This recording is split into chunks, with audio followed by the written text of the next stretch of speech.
Hey guys, it's Cynical Who here, back once again with Max. We're doing another one of these videos.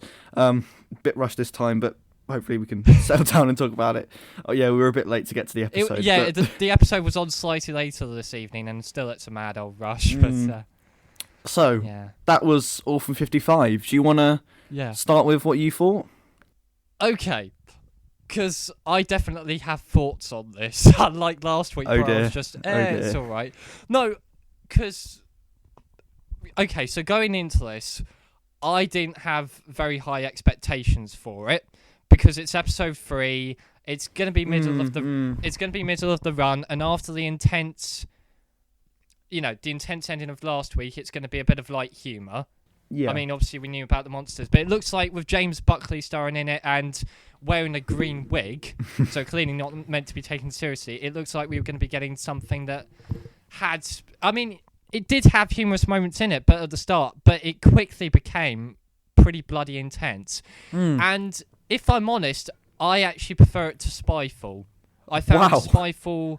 Okay. No, because I found Spyfall meandering and overlong. And Orphan 55 doesn't have those problems to the same extent. It was actually quite punchy, and it was most of the stuff that I had hoped Series 11 would be. It was... Because it was not. It was dark, intense. Jodie Whittaker was actually doing the stuff that I hoped she would be doing, and gave quite a good performance in my opinion. Yeah. And yeah, I felt it was pretty good. I do have reservations about it, mind. I do feel it could have been more intense. The monsters weren't quite in your face, scary as maybe they could have been. I mean, it didn't make me jump, but certainly made a bloody good were the effort, monsters. And they looked amazing. They look pretty very good, convincing. They sort of remind me of the Hoiks in a way. Yeah. I was expecting. Yeah. But it felt very different to anything I'd seen before, and that's not. I can't really pinpoint it down, but it felt very different, much more intense. Certainly going for that dark alien vibe. My dad noticed it was a rip-off of the second Aliens film, but no, I felt like it could have gone further. We could have actually seen some of the people getting gobbled up eventually. Yeah, that was a bit unfortunate. They could have gone to greater effort to make it more horrifying, but they certainly went to a good effort. Yeah. And I'm not sure about the plot twist of it being... Okay, so there were two plot twists. The one being that the person who sets off the bomb... is the daughter of the main security person. Yeah. That kind of didn't really add much. And also the revelation that it's Earth. And it completely mucks up. Were you thinking of the mysterious planet? Yeah, definitely. Like Ravelox. It's just, it knacks up that continuity. Oh, as they point out, it's just one of many plausible futures. But it just seemed like an excuse to... bring in the politics, and basically the main takeaway from the episode is that the Doctor is siding with Greta bloody Thunberg, and actually directly quotes Greta Thunberg. Does it actually? The house is on fire. I mean, nice, effective. The final shot is nice and very effective, but I just feel, while I don't disagree entirely with the sentiment, I just feel that could have been less overt and better, rather than making references that are clearly references to a certain extremist group, because they have been termed recently by counter-terrorism as an extremist group, and they have leaders that are pretty extremist in their views. I'm not naming the group, but you can probably guess who I'm talking about, and basically I don't like them. I understand why people are joining the movement, but I don't agree with what the leaders are saying. Sorry, I mean, I shouldn't be getting into political stuff about it, but I don't think my channel does political. Doctor Who started it by talking about this political stuff, but yeah, Frontier in Space, God. Yeah, but apart from... I do have a couple of issues, but apart from that, I enjoyed it. Yeah. I think I definitely It's one of my favourites so far of the Chibnall run. Yeah, definitely. I really liked it, actually. I don't know... Yeah. I'm going to have to wait. I don't know what I'd score it. But I liked it. The twists, I really liked the whole... Earth in the future thing, and after a nuclear fallout, it was Doctor Who commenting on global warming, which I think there's always been rumours about recently. I don't know why, but we finally got it, and I think it handled it well. But the ending, ending was just the sort stuff about of... it being global warming was stuff that you could switch off from, so that's fine. I felt the monologue at the end went a bit too long and was a bit too heavy-handed. But apart from that, definitely. It was. But certainly with the plot twist, it was like I saw them wandering about, and I thought, oh, the plot's going to be them wandering back, and that's pretty much all it needs. It can survive on that, but then we find out it's Earth, and it just holds these other things in, and whether or not they are actually the most effective plot twists is open to debate. But I was thinking before that I was thinking going into it I'd probably hate it and it'd be too light and humorous for my taste. Certainly when that person who looked like a lion came on, I thought my same reaction as my reaction to the platoon, which is what the hell? What am I looking at? And certainly James Buckley? No, the hyphen with an E. Oh, right, okay, yeah. But she got killed off pretty quickly, so that's fine. Bradley Walsh was pamming it. He certainly had a lot of cheery lines near the start, but the cheesiness kind of, went away very quickly. So, I was starting to get irritated by the old lady who goes Benny all the time. But I think it's deliberate that she'd be irritating. So actress was. Hang on, I've got the list here. Julia Elizabeth Fogel, I think that is her. Vilma, but she did get very grating. Yeah, I knew as soon as I think that was intentional. I didn't mind that. But Again, she got killed. You could just tell at the beginning. It was definitely like when he got the ring out and he was about to propose to her. 1, Yaz, get out of the way, you dick. 2, you could tell like something was going to happen and he'd never get the chance. I would have liked it if they'd gone down the more because he wanted to be shot. And that sort of, if you've ever delved into Big Finish, which I know some of you might have, there's a story called that much, but there's a story called Creed of the Crumman, and essentially, I won't spoil it, but I will.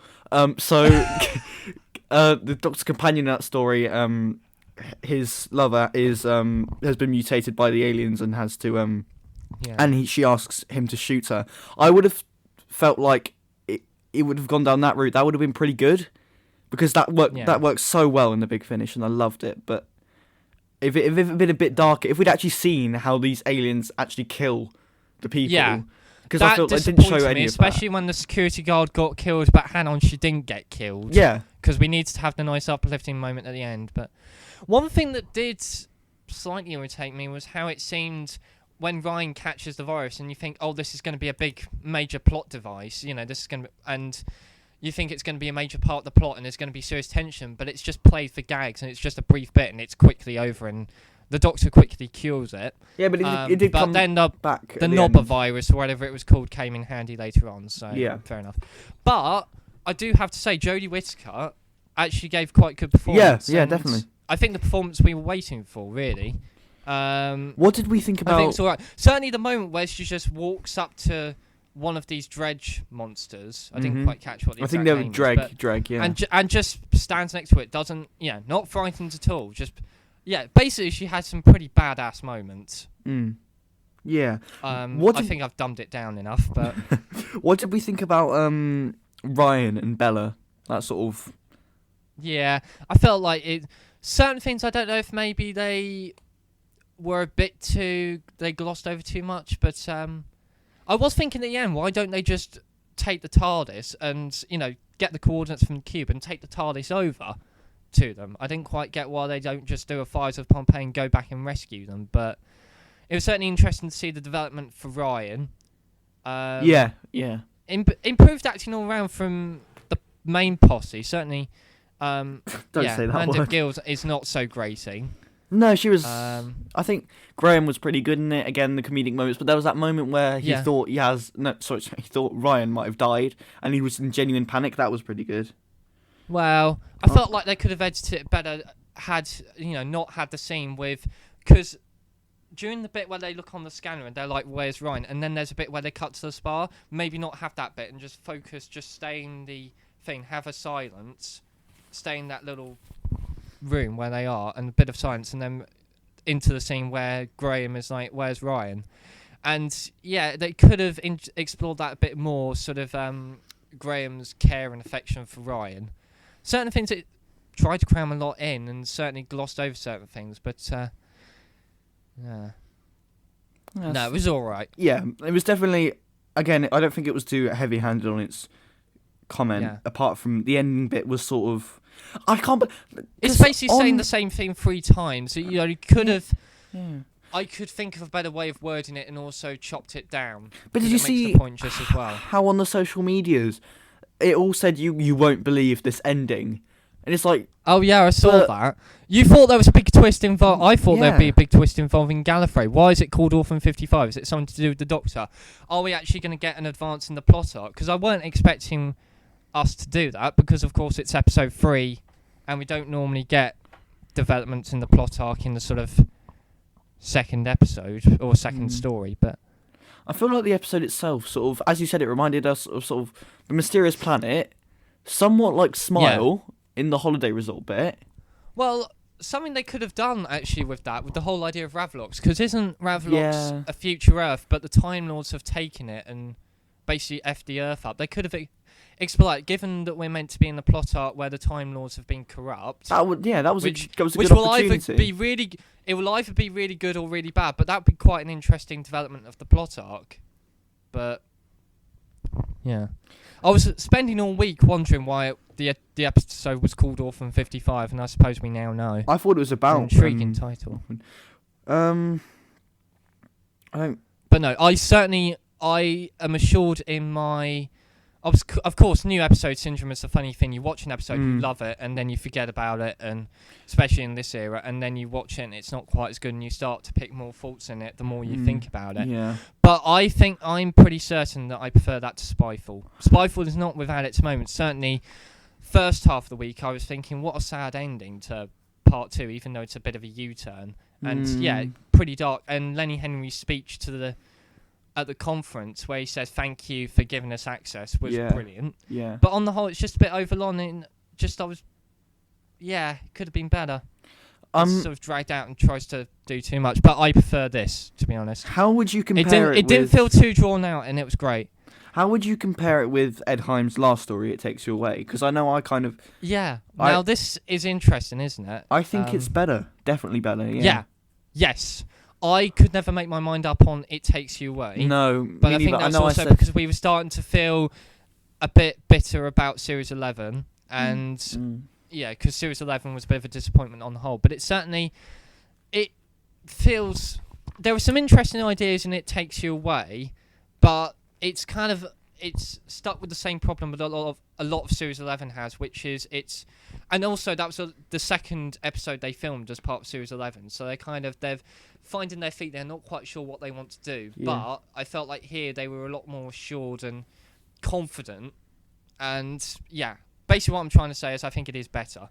But I can never make my mind up on whether It Takes You Away works or not. No, it's quite an odd story, but I think this one definitely... Yeah. This one was focused and on track, and performances, as you said, were pretty good. What did you think? I think James Buckley was he was good, but I couldn't. He was a bit underused, I thought. But no, he is a comedy actor. Yeah. He was best known for The In-Betweeners, and I've seen him in Red Dwarf. He was good in Red Dwarf, but he is a comedy actor. I was kind of expecting his little boy to get killed off. Yeah, I thought that would have been good.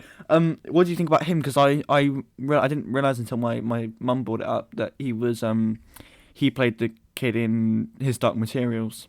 He's the same actor. You haven't been watching Dark Materials, have you? No, I've not been watching His Dark Materials. I only watched the first 2, but I thought he was. I have quite negative opinions on child actors, and if you want to know why, just watch the Almost People, that episode of Doctor Who. Or in the Forest of the Night. I'm sure he's a fine person and probably regrets it now. But and also Anakin Skywalker in The Phantom Menace. Basically, with child acting, it's a rough old trade. But I feel the child actor they got here, I don't know his name, but I know you have the cast list, so you'll probably be able to tell me who it is. His name is Llewyn Lloyd. Okay, so Llewyn Lloyd, he didn't get a lot of lines, but then child actor, you don't want to burden him with too many lines, but the material he did have did it quite well. Apart from when he was storming out, I wasn't quite sure about that, but thinking about it, But no, he's alright on the whole. Yeah, so out of 10, what do you think you'd give it? 8. Yeah. I think the politics, the monologue towards the end could have been I was sort of like better, and they could have gone further in trying to scare and disturb. Yeah. Definitely. Yeah, especially because there aren't many kids shows that do that, and I feel like they need to go further in that direction. But that they are going in that direction is certainly a good sign. But be interesting to see if they go in that direction with later episodes. I don't. Maybe. Will they necessarily? Maybe it's a one-off. I sort of felt like it's like if Extinction Rebellion did a really good Doctor Who story. Wow. Yeah. But I can imagine the comment at the end about the house being on fire, inflaming the message boards, and I can see why. But yeah. As you say, the politics wasn't too bad. Certainly scaled it down, but. It could have been worse. Greta Thunberg could have starred and had bright green hair. That would have been... Oh, yeah. She could have mutated. But, yeah, such convincing acting at the UN speech. But you're going to get murdered. The central message is not really one that you can disagree with, and it was handled not too badly. On the whole, I prefer it to Spyfall. That's my main insight. That's probably going to be quite an unpopular opinion, but... I can see it's what you mean in some ways. I think it's definitely. I think it's still definitely better than any episode that we got in Series 11, probably. Yeah. Yeah. We'll see what happens with future episodes. We've got Doctor Who magazine came out this week. Did you get it? Yes, I did. Did you get the? Did you get the ultimate? Did you get the? Which version did you get? I got the subscribers version, so it's just the. It hasn't got the. It's not the deluxe edition. I got that, and it's.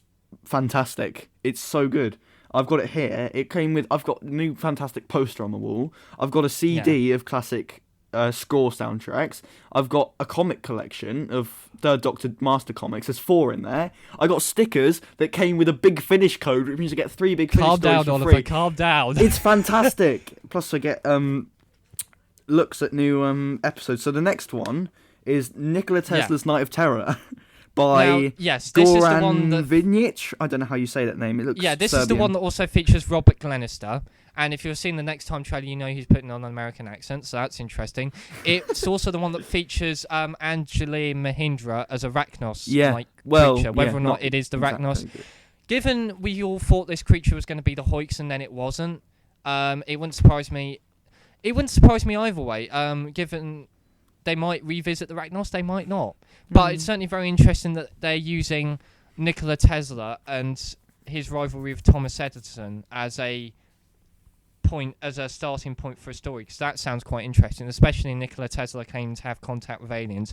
If you're going to do a historical story, that's the kind of stuff you want to start from. So that would be interesting. Judoon episode after that, which will also be interesting for nostalgic reasons, but also to see... It doesn't sound like it's going to be the usual... It seems as though it's going to be the usual Judoon on the hunt for an alien criminal, and they want to blow up the Earth in the process, which is just... it's just... Yeah, we've had it before. There's only so much you can do with the Judoon, and it'd be nice to see them used in a different way. Whether or not that will happen remains to be seen. But the episode I'm intrigued by the most is... Praxeus. Yes, because they're being especially coy with that storyline. I've heard rumours that might be the plastic pollution episode, and it might feature the Sea Devils. But Pete McTeague has hinted cryptically that we need to watch the skies. Oh. So we're gonna get 2 global warming episodes this series. Maybe. As if one wasn't Pete enough. McTeague was my favourite writer from Series 11, and his enthusiasm for the show shines through, because he works on the Blu-ray range and he's a fan of the show. So he's my favourite writer because I liked Kablam. That was my favourite episode from the last series. So I'm looking forward to that one, especially as they're being so coy with the storyline. They're clearly quite confident about it being quite a special episode. So I don't know. Probably worth mentioning Fugitive of the Judoon is by Vinny Patel, who wrote I've forgotten the name. Demons of the Punjab. There we go. Which, that was one I have mixed feelings on. But we'll see what happens with this one. I wasn't quite sure about Ed Himes' It Takes You Away, and I liked Orphan 55 tonight. Yeah, it was a pretty good episode. I did enjoy it. Yeah, but something I do want to talk about, Obviously, we had the ratings for Spyfall Part 2. I'm not going to dwell too much on that because it was a drop of 300,000, which a lot of people have leapt on, but that's perfectly normal for episode 2.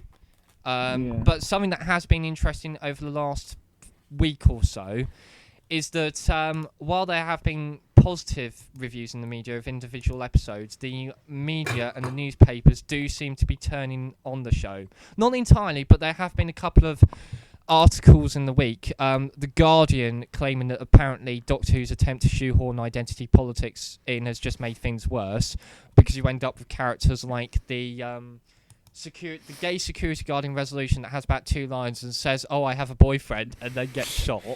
Yeah.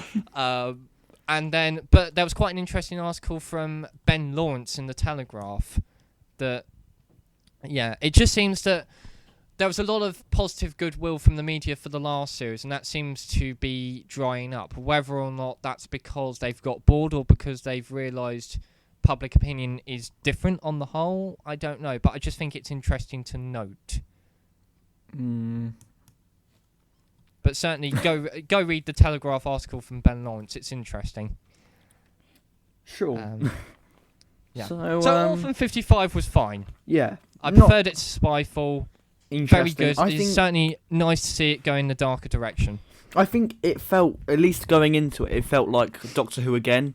Because I felt, not that Spyfall was bad, but it felt like it wasn't as Doctor Who-y, if you get what I mean. Yeah, it was trying to be James Bond. Well, not trying to be, but it was a sort of a bigger budget, more, But this one felt sort of monster, different planet, and I think the concepts were fantastic.